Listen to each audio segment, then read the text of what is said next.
give the following guideline. No tenant by occupancy should be evicted from their bibanja or land they are in possession of during the current COVID-19 lockdown period. But collection of annual nominal ground rent by landlords or their representatives during this period can happen. You can pay your nominal rent. Any land sharing engagements between tenants by occupants and landlords are prohibited until the president lifts the lockdown. Any forceful engagement or impending evictions are illegal and should be reported to police and the RDC.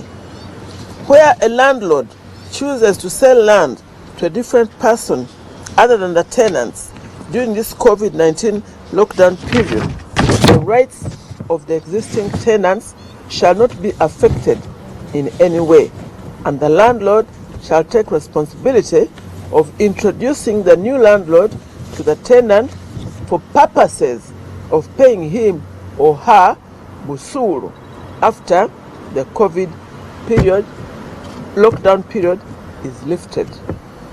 The district security committees chaired by the respective RDCs are directed to assist lawful and bona fide occupants to remain and enjoy quiet possession of their bibanja and to suspend the implementation of any eviction order during the COVID-19 period, aware that government issued a stay-home guideline.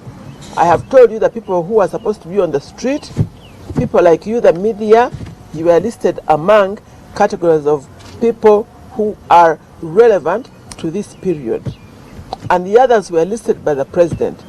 All other people are supposed to stay home unless they are going to hospital or they are going to buy food. Those are the only people who are expected to be on the street. Those ones in the people's gardens, destroying people's houses and property, are violating the regulations.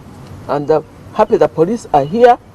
I beg you please to emphasize this matter and to give directives to DPCs to desist from any land transactions or any transaction that was not cleared by the president.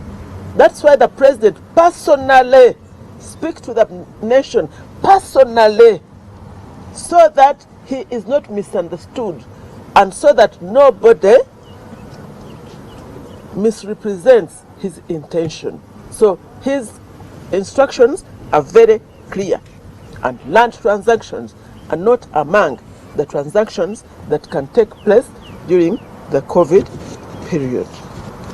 After the president's directive on which essential government services are allowed to operate during COVID-19 lockdown, I reaffirm that ministry zonal offices will reopen, but they are not open, will reopen, but only after the president has lifted the lockdown, and then legal land transactions can take place. I want also to take this opportunity to inform Ugandans, I'm using this platform to inform Ugandans that I shall cancel all second and third and fourth and I don't know which land title that was provided on top of a bona fide first land title. If I learn of it, if you bring it to my office, I shall cancel all those things you are hearing, multiple titling, second, third, fourth land title. When there is a genuine first land title, all those will be cancelled. So I advise those people who are holding second, third and land titles that they will be cancelled. And I'm advising people who will be transacting in land, be very careful. If you buy a second, third, and fourth title, you are buying air, because that title has no land. The only land that is titled is the land that has the first genuine title, or any other transfers that are genuine. I want people to know that, those who are intending to acquire land. Finally, I'm calling on the RDCs. I am calling on DPCs. I am calling on LC1s especially not to get involved in any land transaction during the COVID-19 period. Surely. Can I be clearer than that? Thank you very much for listening. Thank you, Honorable Minister. But I hope we request to give us a reference in Uganda, and then you get questions after. Yes, I have my technical person here, Dennis Obo. If I've left out something, you will advise me or even clarify on it. I hope they have seen you stand up so that they see you, Mr. Obo. And I'm also lucky that the security people are here to further enforce this directive on land transaction.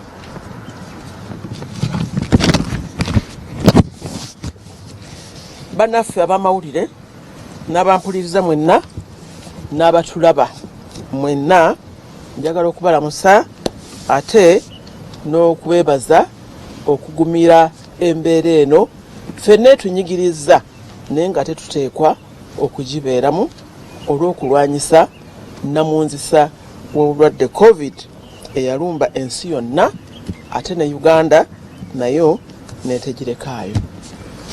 Nsuubira nti buli omu yeekuumidde mu nteekateeka nga pulezidenti bwe yagirambulula, era n'awa n'ebiragiro. Mmwe n'ab'omu maka gammwe tubasaba mutambulire mu nteekateeka eyo. Ekindeese wano bigambo bya ttaka. Ofiisi yange ne minisitule tufunye okukaaba kungi okuva mu bantu n'okwemulugunya nti waliwo abantu abakozesezza ekiseera kino ekya COVID, ekyakasiriko ketulimu aka COVID-19 okutulugunya abantu nga babagoba ku mataka nga bawamba ettaka lyabwe. Era nakitegeddeko nti ekiryandongo ne Masindi bali mu maaso bagoba abantu ku ttaka, boonoonya amayumba gaabwe, boonoonya ennimiro zaabwe. Njagala okubategeeza nti ofiisi z'ettaka, ofiisi zonna ezikola ku mirimu gy'ettaka ze tuyita ministry zonal offices ne headquarters byaggalawo okuva pulezidenti lwe yalangirira lockdown, okusigala awaka obutakola. N'olwekyo tewaba kulimba nti waliwo bizinesi yonna eyinza okugenda mu maaso mu butali bumenyi bw'amateeka ekwatagana ku ttaka. Era bwe kiti bwe kijja okubeera okutuusa pulezidenti lwalisumulula kalantini owa lockdown. Mpulidde njagala kulabula abantu bonna abali mu nsonga z'ettaka nti bye mukola okuva olunaku pulezidenti lwe yalangira kalantini okutuusa olunaku pulezidenti lwalita kantini byonna bifu. Nze kasitandira ku nnaku z'omwezi nga zigwa mu kiseera kino byonna ebiriba bikoleddwa biriba bifu, kubanga nze kyemmanyi nti ofiisi z'ettaka zonna zakola ki? Zaggalawo. Emirimu ejakkirizibwa okukolebwa pulezidenti yagirangirira bulungi, nammwe ab'amawulire nga mwemuli, naye ng'emirimu egyo gikwata ku nsonga eno ya COVID-19. Omulimu gw'ettaka teguliimu, omulimu gw'abakooti b'eriifu teguliimu.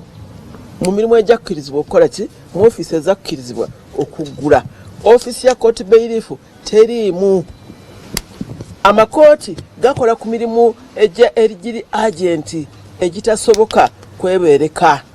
N'olwekyo njagala okulamula ensi n'okubategeeza nti omulimu ogw'okugoba abantu ku ttaka okuva pulezidenti weyalangira kalantini okutuusa lwaligiggulawo, ogwo mufu teguliiyo. Era nkubiriza ab'obuvunaanyizibwa mu disitulikiti zonna, ba RDC, ba DPC, ba LC, naddala LC chairman, kubanga ateeka okubeera mu nsonga zonna, nti ensonga ezikwata ku ttaka zaawumuzibwa ekiragiro kya pulezidenti, era tewaba ebitantala.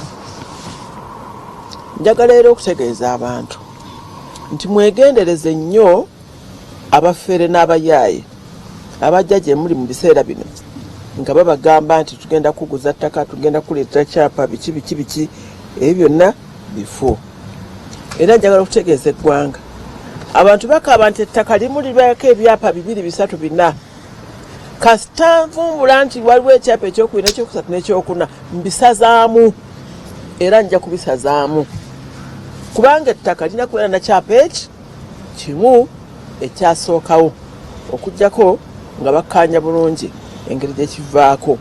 Naye ebyapa 2, 3, 4 ebyo kasita bituuka mu maaso gange ne nnoonyereza, ebyo mbikola ki? Mbisazaamu. N'olwekyo abagenda okugula ettaka mwegendereze. Abalina ebyapa ekyokubiri ekyokusatu ne special, bwe banaawulira ekirango kino n'okulabula kuno, bajja kudduka okutunda ettaka. Mwegendereze nga mugenda okugula ettaka, kubanga bwonna ogula ekyapa ekyokubiri ekyokusatu n'ekyokuna ojja kuba oguza empewo, kubanga nja kukikola ki? Nja kukisazaamu. Ekyo njagadde okitegeere. Districts awali ensonga ez'ettaka eziwoomya omutwe, districts eziwoomya omutwe mu nsonga z'ettaka ezitali mu mateeka ze zino: Kiryantongo, Kiryandongo, Hoima, Mubende, Mityana, Kasanda, Wakiso, Luweero, Nakaseke, Nakasongola, Masaka, Mayuge, Napak, Kotido, Abim, Mukono, Kayunga, Wakiso, Kabera Maido, Bunyangabu, Kampala, Kiboga, Kyankwanzi n'Embaale. Ba RDC ne ba DPC aba district ezo mwegendereze nnyo, tewali mulimu gwonna gukolebwa ku ttaka ku nsonga mu district ezo n'endala zesoogedde bwe kibaawo, naye nga zino zeziwoomye omutwe. Kakati minisita njagala kubategeeza ensonga zino ku ttaka. Tewali mutuuze wa kibanja agobebwa ku kibanja, oba yenna alina ettaka, oba omuntu yenna aliwo mu mbeera yonna ajja kugobebwa mu kiseera kino ekya kalantini oba covid. Naye abantu basobola okusasula obusuulu nga gavumenti bwe yabukola ki? Bwe yabulagira. Ow'ettaka genda oba ow'obusuulu bwakuleetera obusuulu obwokola ki? Obutwala. Era ensonga zonna ezikwatagana ku ttaka, poliisi, ekyomukisa omulungi, omwogezi wa poliisi bwe bali wano, eba mbasaba mwongere okuttaanya ensonga zino n'okulabula ba DPC n'abapoliisi bonna abeetaba mu nsonga z'ettaka mu kutulugunya abantu mu kiseera kino tekikolebwa, era akikola ajja kuvunaanibwa. Abantu mubeere bagezi mu kuba abantu bano amasimu, manya mubakuba ebifaananyi n'ennamba zaabwe muzikwate n'amannya. Bwe mulanga kituuse mubakube ebifaananyi, mubagoberere, mubagenderere, mubakwate amannya gaabwe n'ennamba zaabwe, muziweereze. Tekikwetaagisa na kujja Kampala, muziweereze ku WhatsApp. Tujja kubakola ki? Tujja kubakwata abali mu nki mu nteekateeka efaanana bwetyo.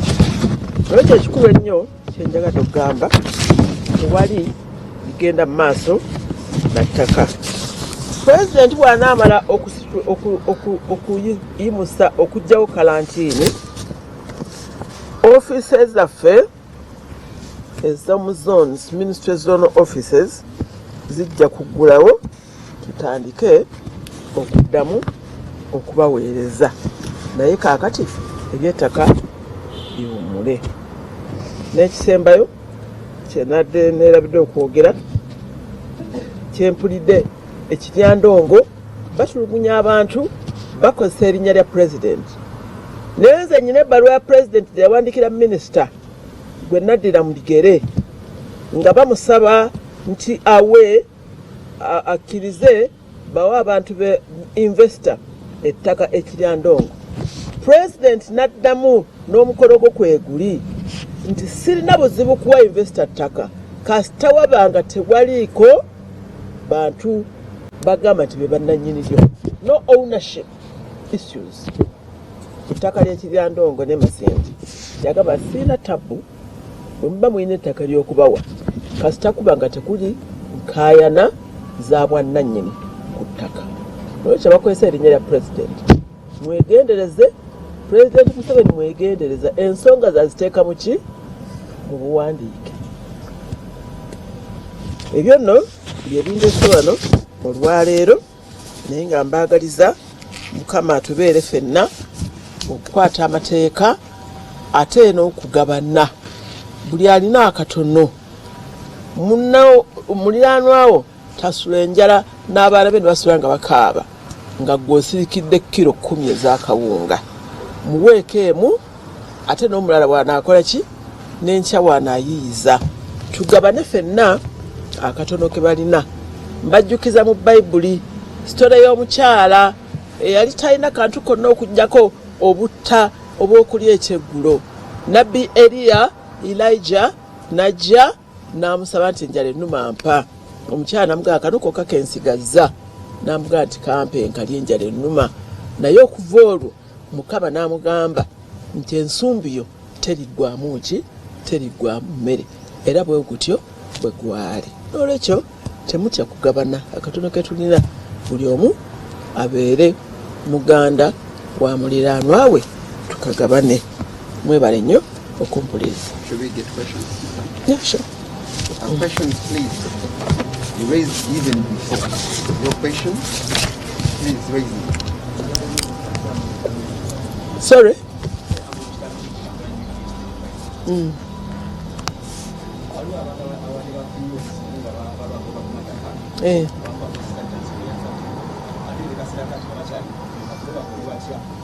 Abakoze ki?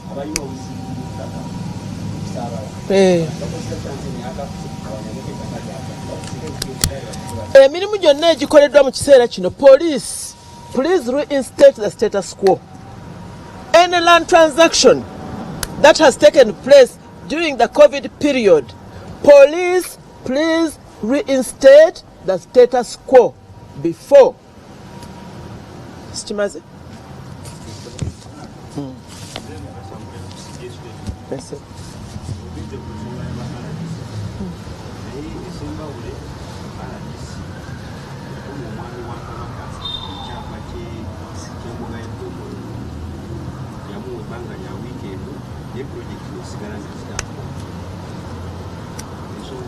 Nze kyemmanyi bwe twali ekyankwanzi mu musomo gw'aba RDC, minisita wa presidency yagamba ba RDC nti ensonga z'ettaka muziveemu. Omulimu gwa RDC gwa kuuma butebenkevu n'okulaba nti emirimu gya gavumenti gikola ki? Gitambula. Kulondoola mirimu gyaki? Gya gavumenti. Gwe mulimu gwaki?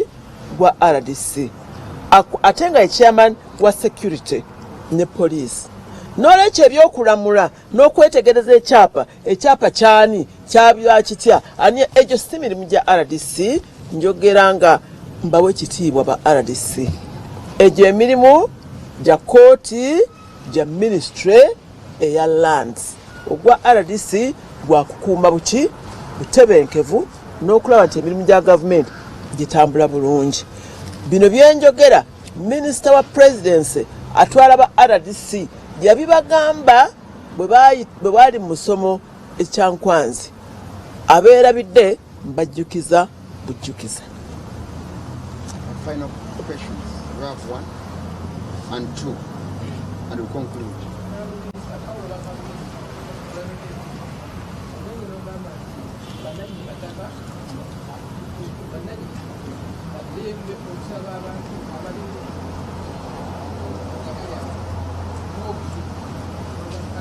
Sigambe nti baddembe ngambe transaction yonna eteeka okubeerawo. Ekisooka president yagambye abantu ba landlord bagira bayimiriza ki? Bayimiriza okubanja obusuulu lyetteeka eririwo kaakati. Naye oluvannyuma lwa kino era abantu tebakkirizibwa kugoba wa bibanja okuggyako okumusaba ki? Obusuulu. Omuntu gwa aluddewo ayinawo n'entaana ze azimbyewo ebintu byakoleddewo ebintu bye, oyo omusaba ki? Busuulu. Ekyo kyenkoze ki? Kyeŋŋambye. Naye okugobaganya abantu ku mataka, ekyo kyo kirina dynamics ezaakyo, kikwatibwa bulala.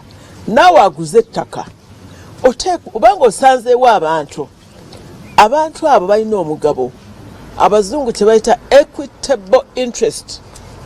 Oli bw'ajja n'asenga mu kitundu n'azimba ennyumba, tomugambako, togenda mu kooti, n'alima n'afiirwa abantu be n'abaziika, n'ova gy'ovudde n'ogamba nti vaako.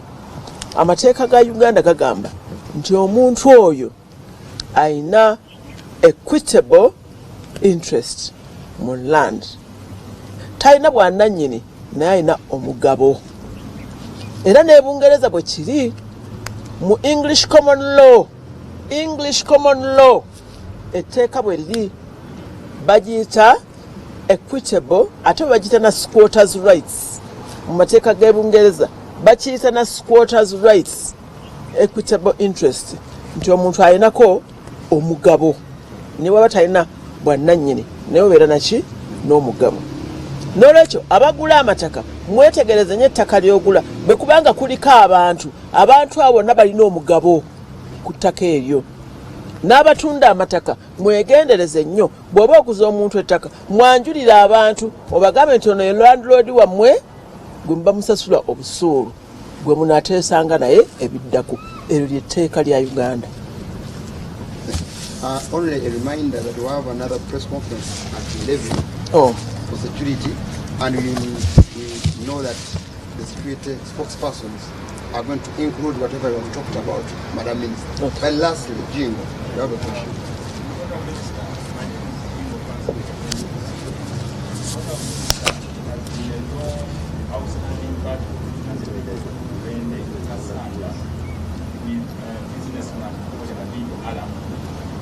This has been going on for many years, and it seems the Ministry of Lands, you have the new minister there, but it appears the Ministry of Lands is very quiet about Abid Alam. Who is Abid Alam? Is he the owner of that land? And two, what is happening to the investigation that took place? I think the police will give you more about that. And as you said, the ministry, this is a long-running battle between the people and Mr. Abid Alam, but I am investigating it and consulting further with my predecessors, and I shall be able, if you wish, to give an authoritative position at a later date. But that position will be objective and will be fair, and justice will not only be done but be seen to be done. That's what I can promise you.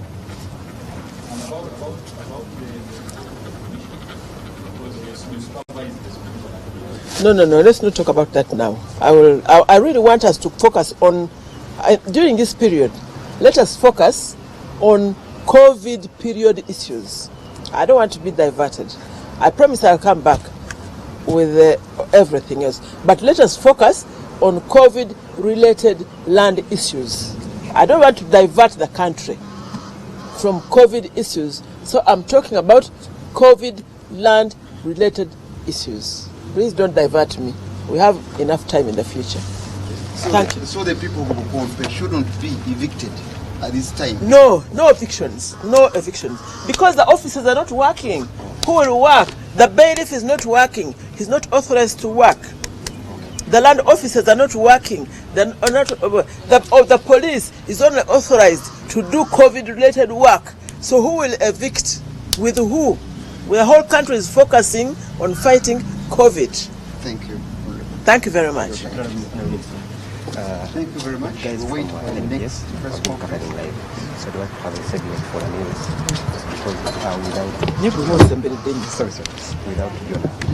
Because without Jonah interpreter, because they'll be having their interpreter doing it. So they are requesting you to stay here at this. Happening now.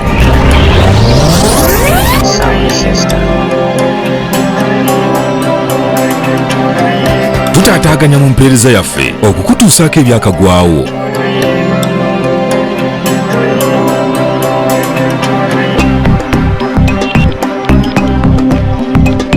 Happening now.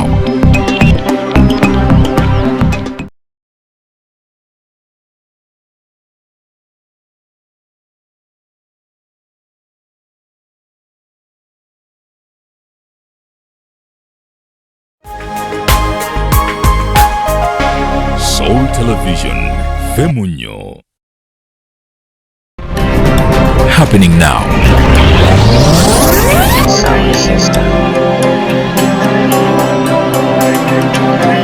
Tutaataganya mu mpeereza yaffe okukutuusaako ebyakagwawo.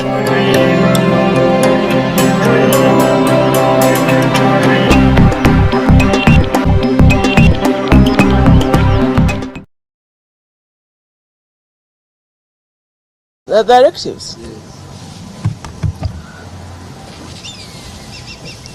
I am therefore reminding people that the President was very clear on the activities allowed during the lockdown period, and land transaction is not among those activities. So during this period of COVID lockdown, there can be no land transaction, no evictions, no transfers, no sales, no titling, nothing. All the offices are closed. So I am asking the police, the DPCs and the RDCs out there in the districts that I have mentioned not to allow any transactions of land of any matter. I have also reminded the RDCs that I attended their workshop in Chankwans, and the minister in charge of the presidency told them that arbitration in land matters is not the responsibility of RDCs. Their responsibility is to ensure peace and security, and that government programs are going on as planned. Land matters are for courts and for the Ministry of Lands. Those are the institutions that manage land matters. Courts and the Ministry of Lands, Housing and Urban Development. So, please, no land evictions, grabbing, any transactions during this period, until the President lifts the lockdown period, after which the ministry zonal offices, land offices will be opened and we can serve you again. We thank you very much, Honorable Minister. Kale, we can't shake hands. Okay, I will watch you. Happening now.